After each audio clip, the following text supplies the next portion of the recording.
বিলের পাশেই খোলা জায়গায় পলিথিন বিছিয়ে চলছে মাছ শুকিয়ে শুটকি তৈরির কাজ। বিল থেকে মাছ ধরে কেটে ধুয়ে শুরু হয় শুকানোর কাজ, আর তারপর বস্তায় ভরে সংরক্ষণ করা হয়। এভাবে কয়েক মণ শুটকি হলেই পাঠিয়ে দেওয়া হয় দেশের বিভিন্ন স্থানে। শুটকিপল্লিতে কাজ করা শ্রমিকরা জানান, ৩ থেকে ৪ মণ মাছ শুকালে ১ মণ শুটকি পাওয়া যায়। প্রকার ভেদে প্রতি মণ শুটকি ৮,০০০ থেকে ১৬,০০০ টাকায় বিক্রি হয়। আর এই মাছ শুকানোর কাজে কোনো ধরনের রাসায়নিক ব্যবহার করা হয় না বলেও জানান তারা। শুধু লবণ দিয়েই তৈরি হয় এসব শুটকি। নাটোরের নলডাঙ্গা উপজেলায় হালতি বিলকে কেন্দ্র করে হালতি, দুর্লভপুর, মাধবনগরের পরিত্যক্ত জায়গায় গড়ে উঠেছে ৩ থেকে ৪টি শুটকিপল্লি।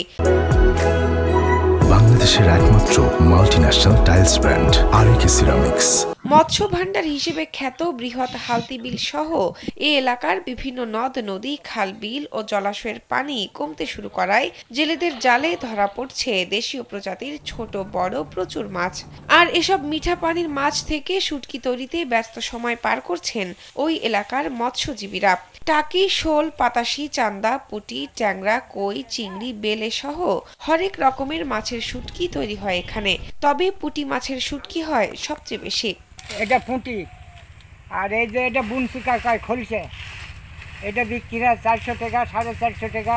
শুটকিপল্লির মৎস্যজীবীরা জানান, গুণগত মান ভালো হওয়ায় দেশের অন্যান্য এলাকার তুলনায় এ অঞ্চলের শুটকির চাহিদা বাড়ছে দিন দিন। বহুদিন এনে শুটকি করে এখান থেকে, মানে বহু দেশে নিয়ে চলে যায় এই শুটকিটা। আমরা এই জায়গা থেকে শুটকি আক্কেলপুর, জয়পুরহাট এগুলাই যায়, এগুলাই আমরা কিনে খাই।